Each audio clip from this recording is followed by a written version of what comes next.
Simplicisme. Se prosterner, c'est reconnaître la limite du savoir humain. La prosternation, en islam, est souvent mal comprise.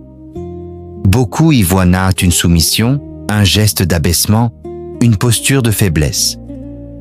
Mais en réalité, la prosternation est tout le contraire. Elle est un acte de lucidité, un acte de vérité, un acte d'intelligence. Se prosterner, ce n'est pas se diminuer. C'est reconnaître que l'on ne détient pas tout le savoir. C'est accepter que notre compréhension est limitée et que le savoir absolu appartient à Dieu seul. Le Coran nous enseigne cette réalité à travers plusieurs scènes puissantes. Lorsque Dieu annonce aux anges la création de l'homme, il s'interroge. Vas-tu y établir quelqu'un qui sèmera la corruption et fera couler le sang? Ils parlent avec sincérité. Mais Dieu leur répond. Je sais ce que vous ne savez pas. Puis Dieu enseigne à Adam ce que les anges ignorent. Et lorsque la vérité devient évidente, il leur ordonne. Prosternez-vous devant Adam. Les anges se prosternent. Pourquoi? Parce qu'ils reconnaissent leurs limites. Parce qu'ils acceptent que leur savoir, pourtant immense, n'est pas absolu. Parce qu'ils comprennent que Dieu sait ce qu'eux ignorent. Le Coran le dit explicitement. Gloire à toi.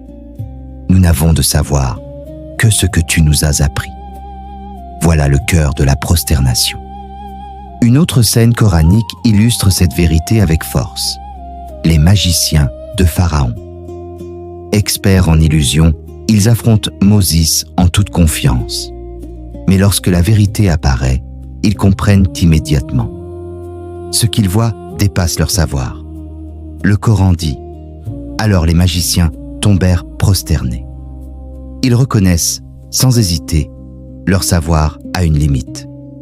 Même face à la menace de Pharaon, ils persistent. La prosternation devient ici un acte de courage intellectuel. La prosternation est toujours liée à un moment de vérité, un moment où l'être humain reconnaît ses limites. Mais le Coran va encore plus loin. Et devant Dieu se prosternent tous ceux qui sont dans les cieux et sur la terre. Toute la création est dans cette reconnaissance. L'être humain, lui, a le choix. Refuser de se prosterner, c'est refuser d'accepter ses limites.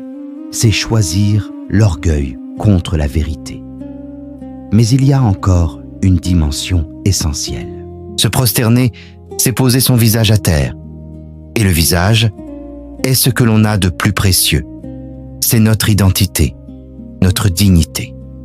Le poser au sol, volontairement, c'est reconnaître que toute valeur vient de Dieu.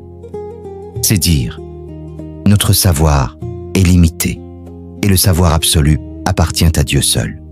Et enfin, il y a le dernier moment, le moment ultime, le jour de la résurrection.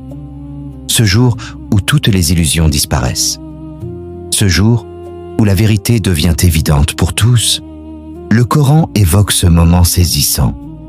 Le jour où on les appellera à se prosterner, ils ne le pourront pas. Leurs regards seront abaissés et l'humiliation les couvrira. Pourquoi ne pourront-ils pas? Parce qu'ils refusaient de se prosterner ici-bas, alors qu'ils en étaient capables. Ainsi, la prosternation devient l'ultime test, le dernier acte, celui qui révèle la vérité intérieure de chaque être humain. Dans ce monde, la prosternation est un choix. Dans l'au-delà, elle devient une évidence. Mais pour certains, il sera trop tard.